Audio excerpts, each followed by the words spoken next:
বাহিরে গেছি, বাহির থেকে আসার পরে আমি হঠাৎ একদিন দেখি সে আমার বোনের সাথে হাত ধরাধরি করতেছে। তখন আমি ঘটনাটা বুঝতে পারলাম যে আসলে সে আমার বোনের সাথে রিলেশনে চলে গেছে, আমার বোনও তার সাথে রিলেশন করতেছে। তখন এই বিষয়টা নিয়ে আমাদের ভিতরে অনেক ঝগড়াঝাটি হয়। তো আমি যখন আমার হাজব্যান্ডে বললাম, তুমি আমার বোনের সাথে এগুলো করবা না, হ্যাঁ তুমি যা করো আমার সাথে করো। তখন আমার হাজব্যান্ড আমাকে অনেক ভয় দেখায় যে তুই যদি এরকম করিস তাহলে তোকে ডিভোর্স দিয়ে দিব, আমি যা মন চাই আমি তাই করব। তখন আমি বললাম যে দেখো, আমার বোন মানে তোমার বোন, তুমি এরকম করতে পারো না। তখন সে বলতেছে না, আমার ভালো লাগছে আমি করব, তোর ভালো লাগলে তুই থাক, না ভালো লাগলে চলে যা। তখন আমি চিন্তা করে গেলাম যে আসলে বিষয়টা আমি কিভাবে মেনে নিই। সে আমারই ছোট বোন, আর এই বিষয়টা আমার মা বাবা জানলে তারাই বা কী বলবে। তখন অনেকটাই চিন্তিত হয়ে গেলাম। তো কিছুদিন আমার বোন এখানেই ছিল। তো আমার বোন তো অনেকটাই ওর প্রতি দুর্বল হয়ে গেছে। আসলে যত যাই হোক, এক জায়গায় ছিল তারা, একটা অন্যরকম মন মানসিকতা হয়ে গেছে, যেটা আমি কখনো বুঝতেই পারি নাই যে আমারই বোন হয়ে আমারই সংসারে আমারই স্বামীর সাথে এই ধরনের কার্যকলাপ করবে। তখন হঠাৎ করেই আমি শুনতে পারি যে আমার বোনের পেটে আমারই স্বামীর বাচ্চা। তখন আমি অনেকটাই চিন্তায় পড়ে গেলাম। আসসালামু আলাইকুম, আমার নাম কাজল, আমি থাকি বিক্রমপুরে। তো আমার বিয়ে হয়েছে প্রায় 10 বছর হয়ে গেছে। তো আমার একটা ছোট বোন আছে, সে আমার বাসায় প্রায় সময় আসে। বোনের বাড়ি বোন বেড়াতে আসতেই পারে, তো আমি ওগুলো মনে করি না। তো প্রায় সময় আসে আমার বাসায়, অনেক দিন থাকে তারপরে যায়। তো এক সময় ও স্কুল ছুটি পায়, তো ছুটি পাওয়ার পরে ও আসে আমার বাসায়। তো এখন অনেক দিন হয়ে যাচ্ছে ও বাড়িতে যায় না। তো যাই হোক, এখন আমার স্বামীর সাথে আমি এতদিন ধরে সংসার করতেছি। এখন আমার স্বামী এখন আমাকে পছন্দ করে না, আমার সাথে থাকতে চায় না। এখন আমার বোনকে পছন্দ করে সে সে বলতেছে তোর থেকে এখন তোর বোনই ভালো লাগে। তো এখন আমি বললাম যে আমার বোন তো ছোট, আর ও আমারই বোন, আমারই মার পেটের বোন, আর তুমি কিভাবে, আমার বোন মানে তোমার বোন, তুমি কিভাবে এই ধরনের কথা বলো। তখন আমার বোনকে আমি বললাম যে তুই চলে যা। আমার বোন বলে কি হয়েছে, আমি যাব কেন, আমি থাকবো, আমি বেড়াইতে আসছি। এখন আমার হাজব্যান্ড যে আমাকে এগুলো বলতেছে, আসলে আমি জানতাম না যে এখানে আমার বোনেরও হাত আছে। তো হঠাৎ একদিন আমি দেখি, বাহিরে গেছি, বাহির থেকে আসার পরে আমি হঠাৎ একদিন দেখি সে আমার বোনের সাথে হাত ধরাধরি করতেছে। তখন আমি ঘটনাটা বুঝতে পারলাম যে আসলে সে আমার বোনের সাথে রিলেশনে চলে গেছে, আমার বোনও তার সাথে রিলেশন করতেছে। তখন এই বিষয়টা নিয়ে আমাদের ভিতরে অনেক ঝগড়াঝাটি হয়।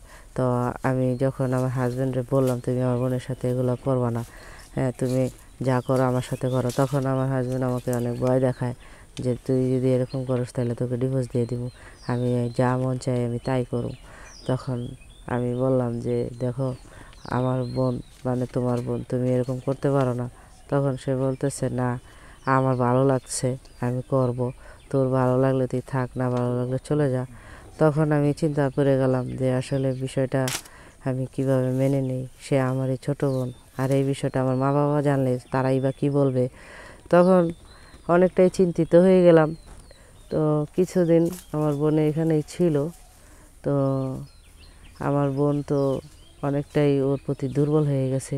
আসলে যত যাই হোক, এক জায়গায় ছিল তারা, একটা অন্যরকম মন মানসিকতা হয়ে গেছে, যেটা আমি কখনো বুঝতেই পারি নাই যে আমারই বোন হয়ে আমারই সংসারে আমারই স্বামীর সাথে এই ধরনের কার্যকলাপ করবে।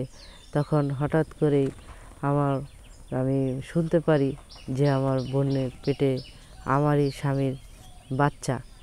তখন আমি অনেকটাই চিন্তায় পড়ে গেলাম যে আমার উচিতই হয় নাই আমার বোনকে আমার বাসায় আনা, রাখা। আর যদিও আমি এনেছি, আমার বোনকে খেয়াল রাখা উচিত ছিল আমার, ওকে দেখ মানে দেখে রাখা উচিত ছিল। যদি আমি দেখে না রাখতাম, আমি আসলে দেখে যদি রাখতাম তাহলে এই সর্বনাশটা আমার স্বামী আমার বোনকে করতে পারতো না। এখন আমি কি করব? আমার এখন এই সংসারে আর আমার কোনো মূল্য নাই। এখন আমি যখন আমার হাজব্যান্ডকে বললাম, তখন আমার হাজব্যান্ড বলতেছে, তোকে নিয়ে আর আমি সংসার করব না, লাগলে তোর বোনকে নিয়ে সংসার করব। তখন আমি আমার বোনকে বললাম, ঠিক আছে। আমার মাকে জানালাম, বাবাকে জানালাম। তখন তাদেরই মেয়ে, আমিও মেয়ে, এখন কি করার? আমার ঘরে কোনো সন্তান নেই, আমার বোনের পেটে বাচ্চা আসছে। তখন সে বাধ্য হয়ে কি করলো, আমি বাধ্য হয়ে আমার বোনকে আমার হাজব্যান্ডের সাথে বিয়ে দিলাম, আর আমার হাজব্যান্ড আমাকে ডিভোর্স দিয়ে দিল। তখন আমি এই পোড়া কপাল নিয়ে আমি মানুষের বাসায় কাজ করি, খাই।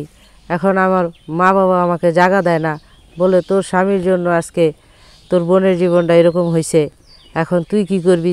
তোর জন্য হয়েছে। এখন আমি কি করব? আমার নিজের কপাল নিজে খাইছি।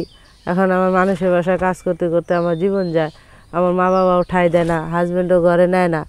তো আমি মনে করি যে যাদের ঘরে সে সাবালক মেয়ে আছে, তারা বোনের বাসায় বেড়াতে আসুক, যা আপনারা আপনাদের বোনদের খেয়াল রাখবেন, যেন তাদের হাজব্যান্ডরা কুনজর না দিতে পারে বোনদের উপরে, আর বোনেরাও যেন তাদের কথায় লিপ্ত না হয়, আর তাদের সর্বনাশ যেন ডেকে না আনে।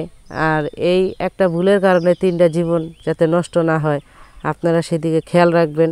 আমি শুধু এটাই বলবো যে আমার মতো ভুল কেউ করবেন না। আর আজকে আমার ভুলের মাসুল আমিই দিতেছি। এই জন্য আমি এই ভিডিওর মাধ্যমে এটাই বলতে চাই যে আমার মতো ভুল কেউ কখনো করবেন না। আর যাদের ছোট বোন আছে তারাও কখনো দুলাভাইয়ের সাথে লিপ্ত হবেন না, বড় বোনের সংসার নষ্ট করবেন না। আমি শুধু এটাই বলবো। আর আমার এই কথা শুনে যদি কারো ভালো লাগে, দেশ হোক বিদেশে হোক, আর বুড়ো হোক বা জোয়ান হোক, আমাকে যদি কেউ বিয়ে করতে চান আমার সব কথা জেনে শুনে, তাহলে আমার এই ভিডিও শেয়ার অপশানে ক্লিক করলে নাম্বার পেয়ে যাবেন। সেখানে আমার হোয়াটসঅ্যাপ ইমো নাম্বার আছে, আমার সাথে যোগাযোগ করতে পারেন, আমাকে বিয়ের প্রস্তাব দিতে পারেন। আমি যদি ভালো লাগে আমাকে, তাহলে আপনার আমাকে বিয়ে করতে পারেন ইনশাল্লাহ। আসসালামু আলাইকুম। আপু, এই যে আপনার ভিডিওতে হোয়াটসঅ্যাপে বা ইমোতে গেলে এই নাম্বার অনেকে মিথ্যা কথা বলে, এটা কি আপনার নাম্বারটা সঠিকভাবে আছে? এটা আমরা খুঁজলে পাবো তো? অবশ্যই আমার নাম্বার আছে, দেওয়া আছে, ক্লিক করলে নাম্বার পেয়ে যাবে। আর কেউ যদি বিয়ে না করেন অযথা কল দিবেন না। যদি কেউ বিয়ে করেন তাহলে আমাকে নক দিয়েন, আমি কথা বলবো ইনশাল্লাহ।